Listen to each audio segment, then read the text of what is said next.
Hey guys, Khadroth again. Today we're going to be going over the Buster comps for Gilfest. Remember, this is not supposed to be a comprehensive guide that includes everything. This is just going to be some of the more common ones. And actually for this video in particular, I think I'm going to come back at the end kind of and talk to you guys about quite a few of the other, servants that you can use that maybe aren't going to be covered in the comp. So let's jump in. Okay guys, so let's talk a little bit about the assumptions at play in these spreadsheets. The first one that we're going to talk about is that we're basically going to assume a rank 10 on any mystic code that we use. If not, you're going to have to back that out, and that's really going to reduce your damage potentially. There's also going to be assumptions about the skills. A lot of the times you'll see us assuming 10 skills. You might be able to get away with less. Our advice is basically, if you think you can, try for it, but be ready to lure the skill if not. Some of the skills, though, are going to be integral and just absolutely not negotiable. In particular, with the Buster comp, since we're not relying on refund, a lot of that's going to be the charge skills. They have to be at rank 10. Some of the notable exceptions to that, and I'll bring it up where it's applicable, but Nitocris does not need to have a rank 10 charge skill. That's because her charge skill goes over 100% at rank 10. Rank 8 is where it hits at that 100% mark, so you're good at rank 8 for her. From there, we're going to assume that your servants have had all their foes put on them, and just up to 1k. We're not assuming gold foes or anything like that. We're also going to assume that they've had all their strengthenings done, all their interludes, anything that would enhance the character any further. We might also be making assumptions about the craft essences at play. When we do, we will talk about that, be it a normal KScope or what we like to call a SuperScope. Remember, a SuperScope is an MLB KScope leveled up to 100, so that's something that it's going to be pretty whaley for you guys to have. We will make note of that. Just understand that we will also have more free-to-play friendly comps then too. And lastly, one that I've seen questions on in some of the other videos is, remember, we're going to talk about the minimum roll for NP damage here so that you guys can assume that a maximum roll will easily clear. The minimum roll will show the maximum remaining health of any of the enemies in any of the waves. You don't have to worry too much if this is well within cardable range at the end of an NP. Further denoting that is the clear percentage here. This is the chance for you guys to cleanly clear with an NP and not have to card anything afterwards. It doesn't mean you're out of luck if it is 0%, but it does mean if it's a low percentage or 0 that you guys should really start paying attention to that carding damage, because you might be getting out of that range where you can kill it cleanly with the 2 follow-up cards.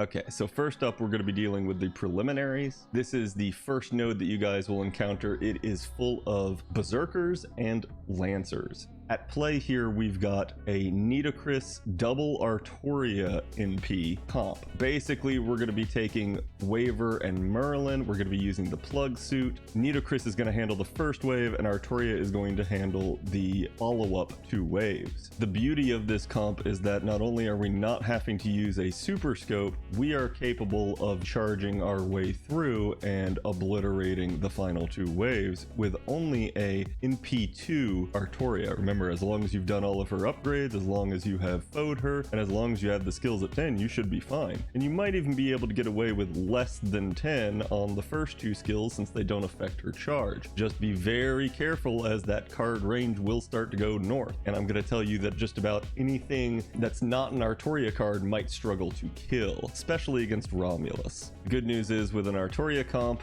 you have Charisma in the kit, and that Charisma is going to potentially help out any of the casters that might be having to card for you. So for the skill order, your front line is going to be Merlin, Nitocris, and Artoria. All you're going to do on turn 1 is pop Nitocris's charge skill and go ahead and NP. For wave 2, you're going to plug suit Nitocris out and bring Waver in. From here, I want you to go ahead and pop Artoria's Charisma, but then I want you guys to go ahead and pop Merlin's Charisma skill, his 20% charge skill. Go ahead and pop his Mana Burst skill on Artoria as well, and you should be good to NP. She should be able to take everything out very cleanly at NP2, maybe leaving the Vesuvius Dragon with a tad bit of health to be able to card if you get a min roll. And finally, on wave 3, remember that Artoria, due to her NP trait, has refunded 20% to herself. That is just a natural thing that happens every time she NPs. With that 20% charge, now you're going to go ahead and pop Waver's 3 skills. Make sure that you pop them on Artoria and not someone else. That should get her up to 70% charge. From there, you guys need to pop Artoria Artoria's charge skill. That's her third skill now after the upgrade. That is going to give her stars and 30% charge and get her to 100% for this NP. You're also going to pop Artoria's mana burst skill and the plug suit's attack buff. And from there, just go ahead and go ham. You should be able to kill everybody pretty cleanly, maybe leaving Romulus with a little bit of health again on a min roll, but otherwise you should be perfectly fine.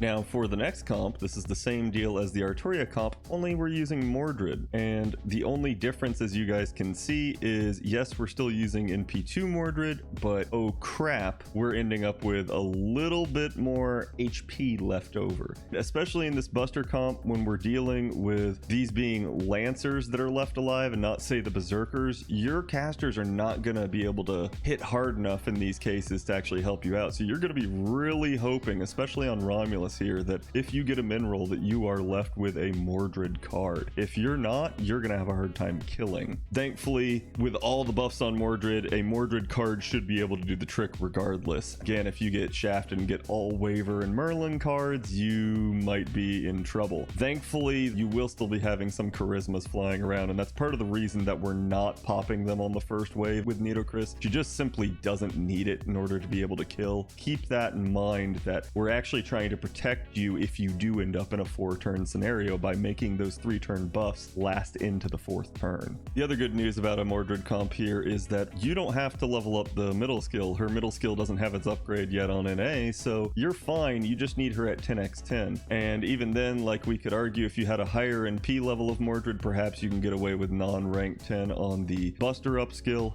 But again, you guys can see at NP2 how close it's going to be. So 10x10 is the advisement. The non-negotiable one, again, is going to be this charge skill. It has to be at rank 10. That is 30% charge, and it is essential to being able to pull off the NP unless you want to fish. Okay, so for the skill order, this is going to be the exact same as the Artoria comp. You're literally going to pop Nitocris's charge skill in the first turn. You're going to go ahead and NP. That should take out the first wave very cleanly. Then going on in the second wave, you want to make sure that you plug suit Nitocris out, pull in Waver at this point. Mordred should be starting at 80% charge if you don't have a SuperScope. From there, you're going to go ahead and pop Merlin's first skill and third skill on Mordred and go ahead and NP.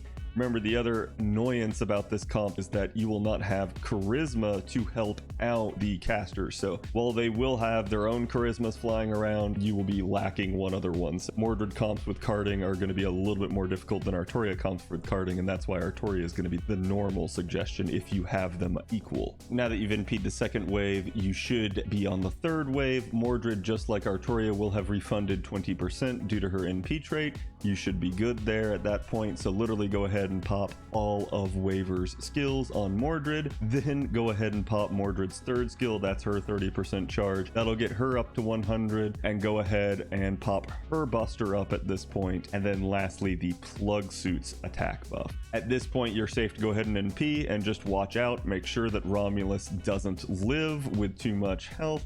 Try to make sure you select a Mordred card. If you're operating at MP3 or higher, this should be mostly a non-issue at least. Now, I'm sure some of you guys might be asking, wait, Cad, can't Arthur handle this? He's my husbando. I have him at NP5, and yeah, you can, but that is going to be the assumption, is that we have to have NP5 and a SuperScope to make him work. Part of the reasoning for that is that Arthur does not have his NP interlude yet in the game, so he's already kind of behind Mordred and Artoria for just effective power here. The other assumption at play is that Arthur does not have charge on the back of his NP like Mordred and Artoria do, so that means that we have to use double Waver, which kind of screws us out of the Buster buff from Merlin that the other two were getting. The good news is the Vesuvius Dragon in Wave 2 will be very easy to kill. You guys can actually see, thanks to his third skill being a flat 20% charge, no matter what level it's at. We don't even have to assume you have it leveled up, because at level 1, it's still only going to leave the Vesuvius Dragon with 6k remaining in this comp. If you level it even higher, it'll just make the Vesuvius Dragon a joke, because it'll scale with that and he'll just obliterate it. The real problem for you guys is going to be Romulus. As you guys can see, even at NP5 with a SuperScope and double Waver buffs and a plug suit, he's still 57% of the time going to be able to kill, but the other 43% of the time he is going to be leaving Romulus with a little bit too much health. You can manage it, but this is why we're going to say it's pretty much got to be NP5 and a SuperScope. You start getting to NP4 and things will probably start getting getting a little dicey for you on carding and probably pretty RNG, but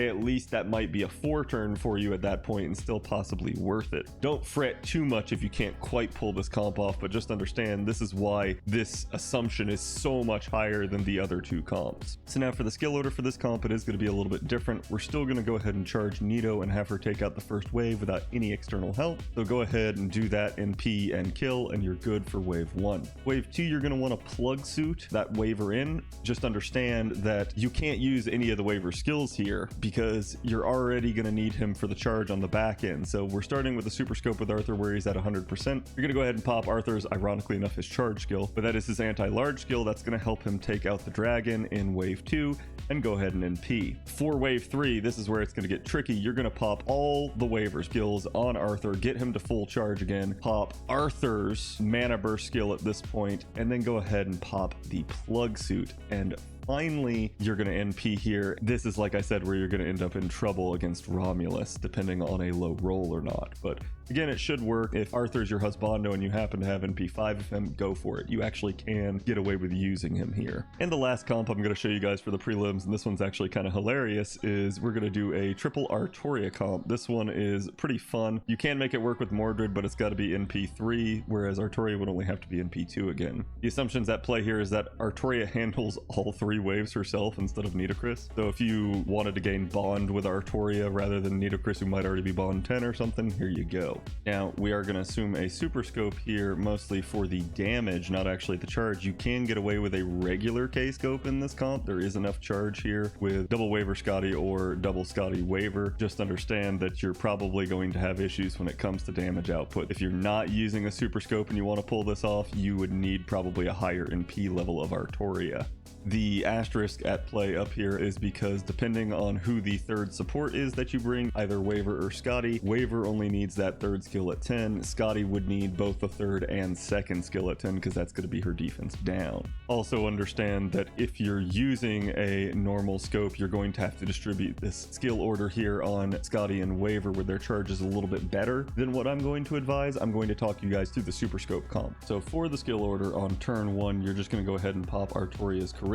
That's her first skill there, and you're just going to go ahead and NP. She's already at 100% to do the SuperScope. Now on turn 2, we're going to assume in this spreadsheet that you actually have double waver in the front line here, because remember, she's going to be at 20% due to the refund off of her NP. So I want you guys to go ahead and pop waivers 1st and 3rd, and the other waivers 1st and 3rd. That's going to get her all the way up to 100% again. It's going to give her 2 charisma buffs, is what we are assuming in the calculations here. You might be able to make it do with a higher MP level in a different skill order, but if you're going to try to follow the spreadsheet, that's what we're assuming. You should be good to go ahead and NP on this one as well, and just kind of cleanly wipe it out. The Vesuvius Dragon might have a little bit of extra health that you might have to card, but it shouldn't be too bad, should be easily manageable. And then on the final wave, go ahead and pop Artoria's charge skill. Go ahead and plug suit out one of the waivers, bring in that Scotty, pop Scotty's defense down on the enemies, pop Scotty's charge skill on Artoria. That should get her back to 100% because again, that 20% refund that she had. And go ahead and pop the plug suit attack buff and Artoria's mana burst skill. These 2 things should make her do a lot more damage, should make Romulus easily manageable, and congrats, you have just killed the wave with all 3 Artoria NPs. So really nice that you have managed to do this, and it's a fun comp to use, but obviously you don't have to do this. This gets pretty redundant, so it's just up to you if you want to do this. Oh, and lastly, as one little aside here, if you are working with a normal scope, you can still make it work, but you are going to have to do at least NP3 Artoria and at least NP4 Mordred. So just keep that in mind if you're working with a normal scope. And again, that's probably going to assume a level 20 on the scope rather than just a level 1 scope, just for that extra little attack power on a normal scope. Okay guys, so now we're going to talk to you about the semifinals node. Now, really, this one lends itself to arts. In fact, if you actually go back to the arts comp guide, we did mention that there is a Nero Caster comp for this, and so we're actually going to go through 2 comps for that. But really, that's probably going to be the only Buster comp you're going to want to use here. So let's go ahead and review that.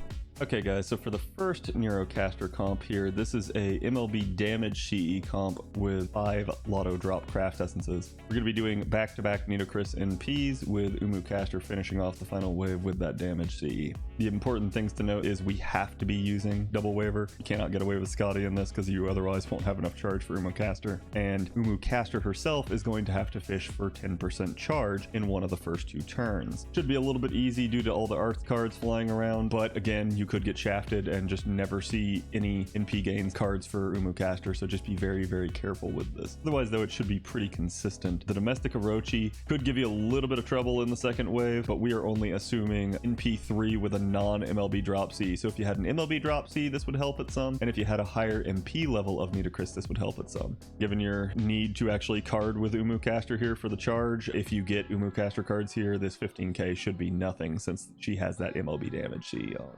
So basically for the skill order on this, we're going to start out with a front line of Waiver, Nitocris, and Caster. It'll be really easy on the front wave here where we basically just charge Nitocris to full and go ahead and NP. Wave 2, you're going to want to pop all of Waiver's buffs on Nitocris, get her to 50% charge. Go ahead then pop that plug suit rotate and get the other Waiver in and pop all of his buffs to get Nitocris to full. Remember at this point, Nero Caster should be at 40% charge herself, so this is what we're talking about where you got to fish for that extra 10% charge over the first 2 turns. Try and see if you can get her to 50%. From there, you guys should be good to go ahead and MP with Nitocris. Just like I said, be careful of domestic Orochi. It might be a little bit shy on health. You're just going to have to card if that happens if you get a min roll. And actually, even at a max roll, I believe she doesn't have a full chance to clear at MP3. When we're looking at the third wave now,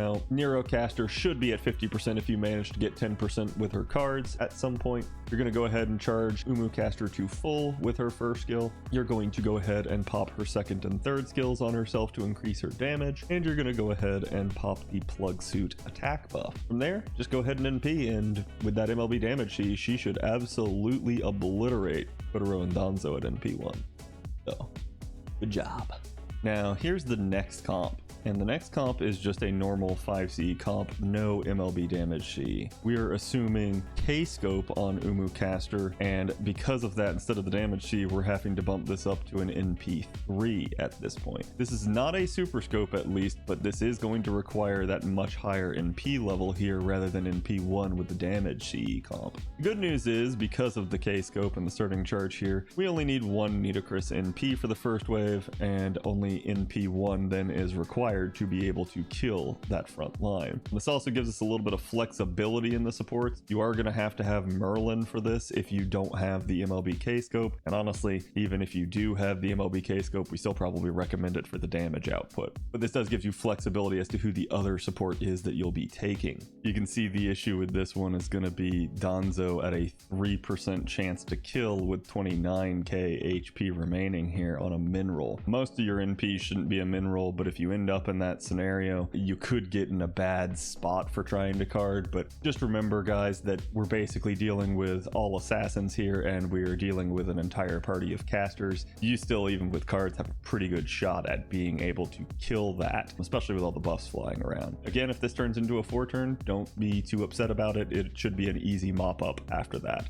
Watch out though, and make sure that Danzo does not invuln on you or dodge you. To prevent that, you can in fact stun Danzo with the plug suit, so that is another precaution you can take. For the skill order, we're going to start out with a front line of Merlin, Nitocris, and Caster. Just like with the other comps, you're going to go ahead and charge Nitocris to full, have her take out that front wave, and then not have to do much of anything. Again, the Scouting Goblin should be the only one you would need to watch out for, possibly living with some amount of health. The good news is in this comp, as opposed to the MLB damage C comp, there's enough charge in this comp to actually be able to get Nitocris to fire off 2 NPs, so you don't have to fish for charge like you did in the other one. You don't have to use any of Caster's cards if you don't have to. So that's going to be the nice part about this one. For wave 2, I'm going to go ahead and tell you guys to rotate Nitocris out with the plug suit, bring in the other support. From there, I want you guys to go ahead and, because Caster should be at 80%, pop Merlin's first skill,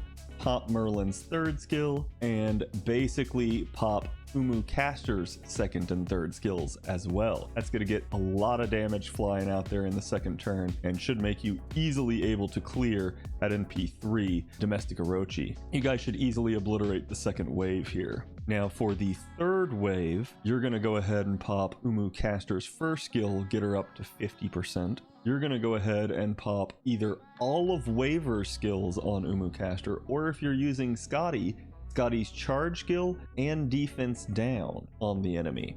From here, you should go ahead and pop the plug suit attack buff and NP. If you find that the carding could be really bad and you really want to mitigate the chance, you don't have to do this, but you can pop Scotty's quick up possibly on whoever has the cards in that turn, perhaps making it stronger than the art's equivalents due to the scaling of that buff. That may give you a little bit of extra oomph in order to clear, particularly if you were to do that on an Caster quick card, and that might help you out should you end up min rolling. But for the most part, you shouldn't have to use Scotty's quick buff instead in this comp, but it is an option for you.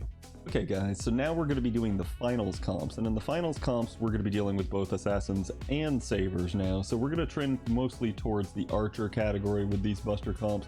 There's a lot of really good buster based archers that are going to have charge in their kit, or special niches that'll actually apply in this node, and we'll go ahead and talk about them. So let's go ahead. So our first comp up here is going to be a 5 CE comp using Gil as the star. He's going to be NPing twice here with Nitocris taking out the front wave, and we're also going to be using Waver and Merlin, but you can also use Scotty in this comp should you need.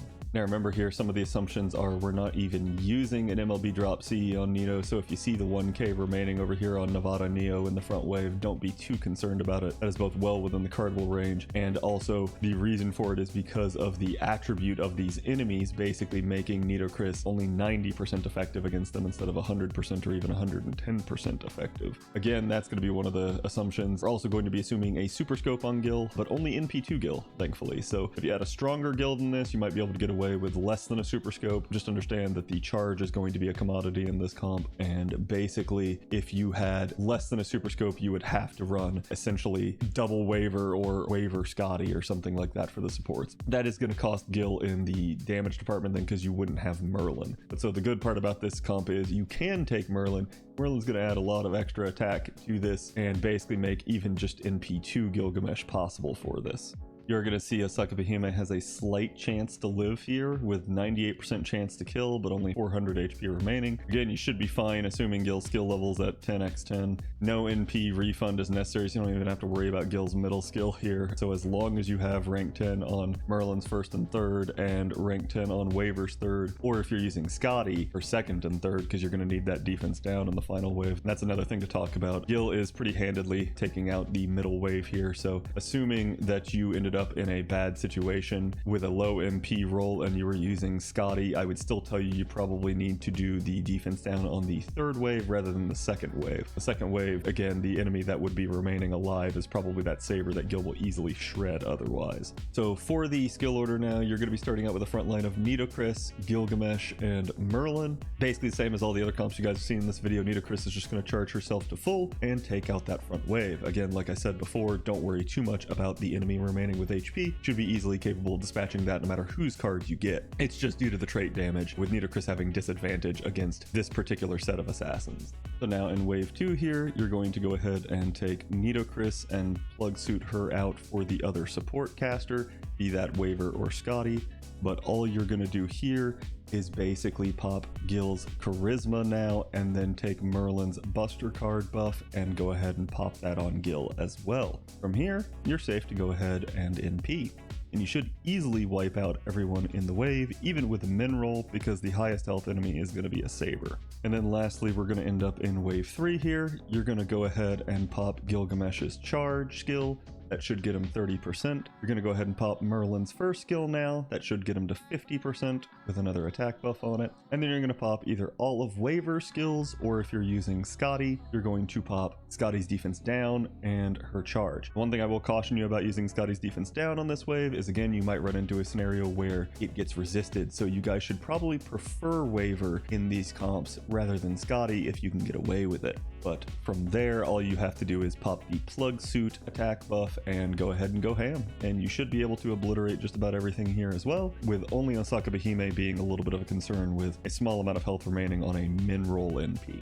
Okay, now for the next comp, this is going to be similar to the Gil one. We're doing 5 CE with Ishtar, Merlin, Waver, and Nito. Same sort of assumptions here. You just got to be really careful in this one about Ishtar's delayed skill on her third. You have to pop that at the right time, otherwise that'll shaft you in the third wave. And in particular, Ishtar is going to kind of be a little bit of a potato for this, just because she doesn't have any exploitable trait against the final enemies. Kind of like you'll see with Tesla, and kind of like you'll see with Napoleon and Gil, they all have some sort of advantage over the enemies in the final wave. Ishtar doesn't, and she doesn't have her powerful NP interlude yet on NA either, so that's going to kind of be an issue here. We're still assuming a normal KScope as well here. If you had a SuperScope, it could obviously make Ishtar do a little bit more punching power in that final wave. And similarly, if you have a higher MP level of Ishtar, things are going to get a lot easier here. But I think in the final wave, your issue is going to be this min roll where Musashi and Osaka Behime end up with multiple thousands of HP here left remaining. And so you would almost need a card order of something like an Ishtar NP here,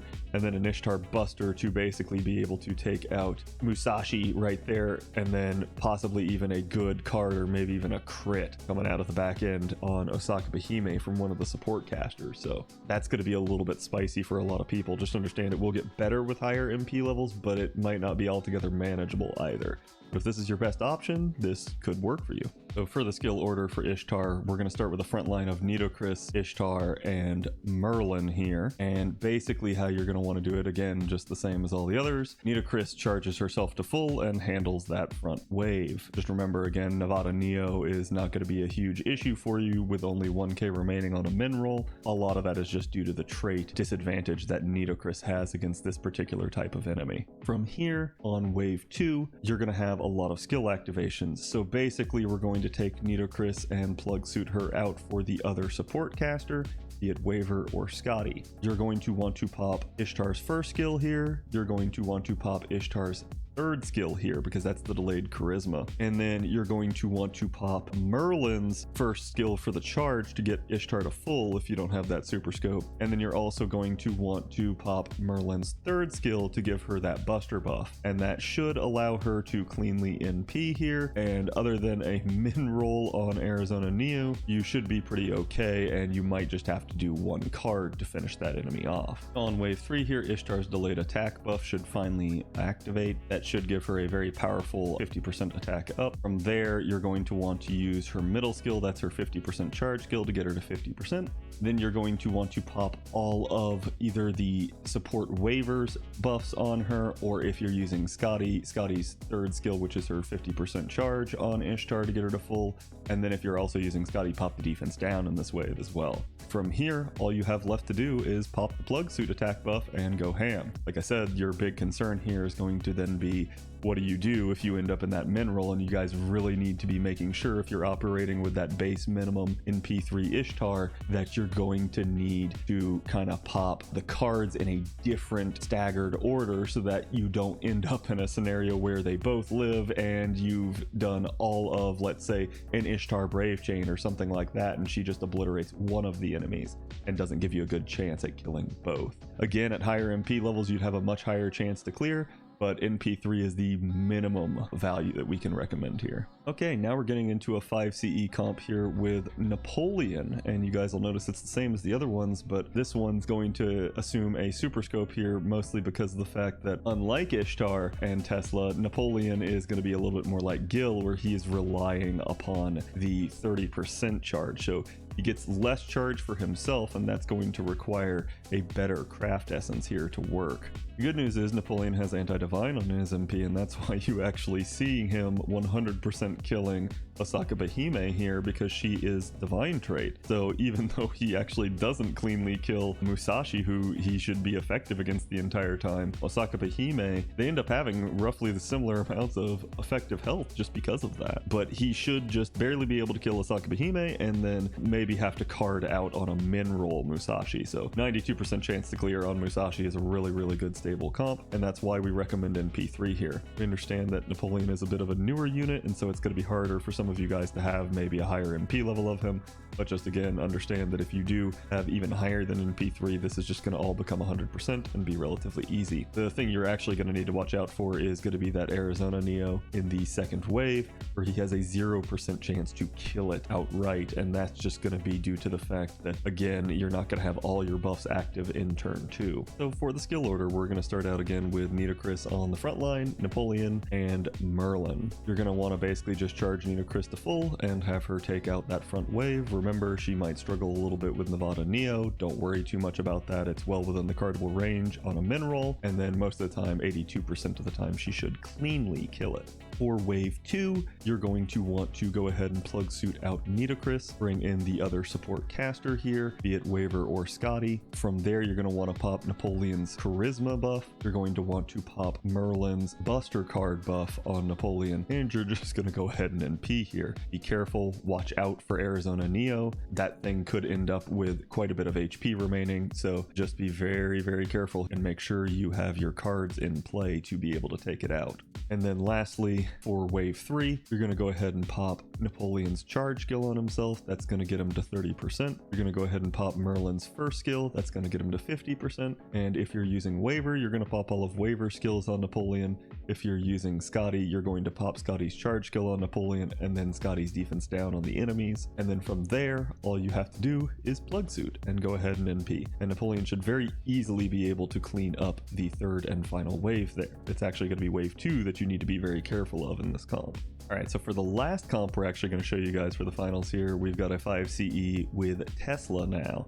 So Tesla is going to have advantage over Osaka Behime, similar to Napoleon. Osaka Behime is Earth trait, so she's going to be vulnerable to the additional kind of niche damage that Tesla has on his NP. But Musashi is man trait, so that's not going to do anything against her, and so that's why you kind of see that same sort of issue where it's a clean kill against someone that he should have been otherwise neutral against, but then not killing the enemy that he's necessarily effective against. So kind of interesting to see that.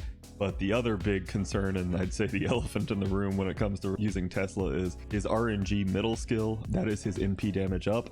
If he fails that, you guys are going to be in a bad situation. But again, we're just going to go ahead and tell you guys that just as an option in case Tesla was the only one of these archers that you had. The cool part though too here is that actually assuming that the NP damage were to fail on the second wave at an NP2 Tesla with a normal KScope here, he's still 100% against the entire second wave. So that's really nice for him. And that means that the only thing you really got to worry about is if the NP damage fails, what you do in the third wave. So it might turn into a 4 turn, might turn into a 5 or 6 turn, but you would at least get through those first 2 waves very easily and fire off a decent NP in the third wave with Tesla. Again, we are assuming rank 10 on his third skill because that's his 50% charge, and rank 10 on his damage dealing skill.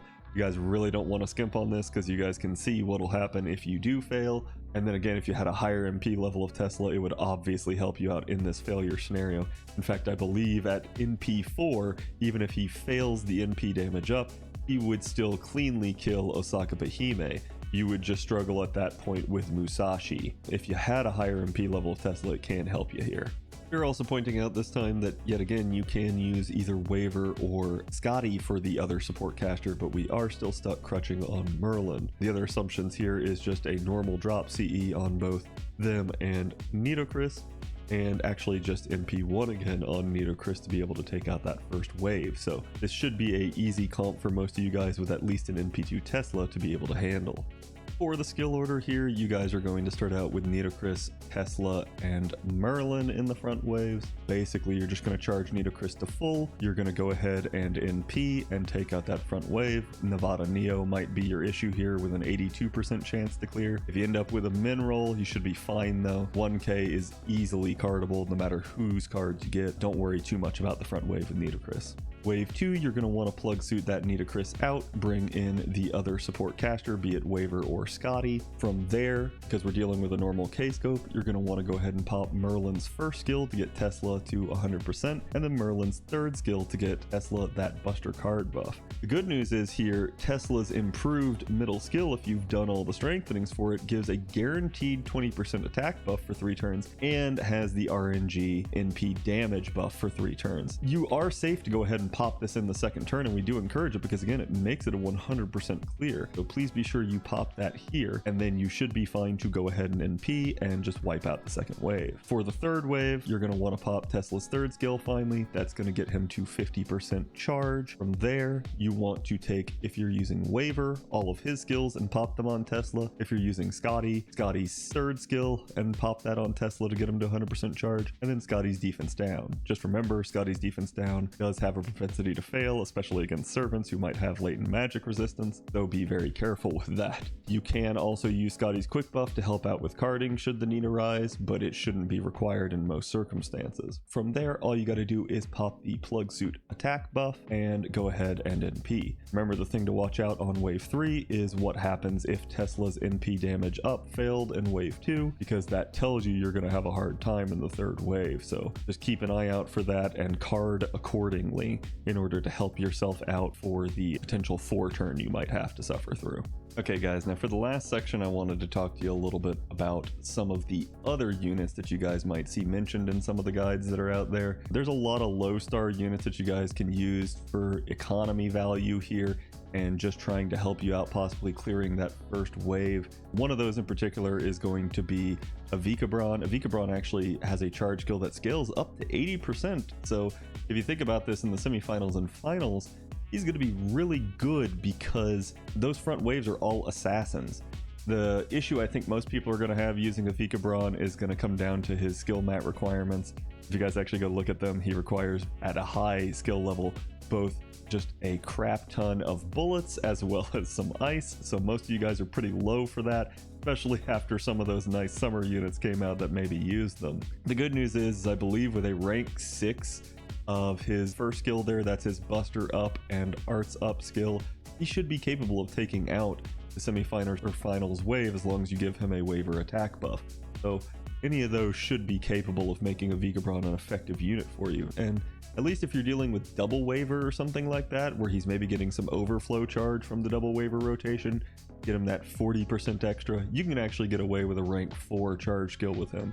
That should get him that 60% charge that he would need and keep you out of those high skill levels necessary to basically shoot yourself in the foot with mats. So that should actually be a decent option for some of you guys. Now, another option, and you guys saw this throughout the arts video and throughout the quick video, was Arash. And Arash is a great 30% charger that you guys should already know a lot about. Just make sure you have his NP interlude done and give that man a Waver attack skill. And basically, he's going to be able to take out all of the waves in all of the nodes, yes, even the Lancer one. Spartacus is also another really good unit. He's going to basically be able to be effective against everyone just due to the fact that he's a berserker. So all 3 of the nodes should be his wheelhouse there for that starting wave. Again, he's going to be capable with a 30% charge on his skill to be able to kind of function just like an Arash. Unfortunately, he won't kill himself like Arash and activate almost like a plug suit for you, but he still should be effective. And the cool part is, I think just like Arash, you basically are only going to need a rank 6 skill for his Buster Up combined with a Waver attack to make him capable of taking out any of those front waves. Now, some of the other units you heard me mention would be Paracelsus. He is featured predominantly in the arts video, but you can even find him in maybe even some quick comps and stuff like that. Again, I would ask you to go to those videos if you really wanted to find out more about him. But don't sleep on any of the other chargers out there in the game, maybe that you can get away with, as long as they're not counterclassed by the node. You give them some decent attack buffs and make sure they're FO'd and have all their strength things done. And a lot of them should be able to do some work for you in that first wave. So then it's going to come down to how do you handle the second and third waves, and we've kind of gone through some of the better options, including double NPing later on in the video. Again, don't sleep on anyone that has charge, Nursery, Rhyme, or Helena. Again, those are going to be effective against those assassin front waves in the semifinals and finals, and they all have charge in their kit. Helena in particular hits very hard even if she fails her NP buff, so they can be good options for you if you don't have anything else to work with. Again, if you guys liked all the content, be sure to like and subscribe. I hope to see you guys for the next video. We got a great community out there too. If you want to join the Discord, just be sure you assign yourself a role. I'll put the link in the comments. And if you guys want to check me out, I stream weeknights on Twitch at 7 p.m. Eastern time, so Be sure to check me there. I stream for multiple hours every night. So hope you guys like this, and I'll see y'all later.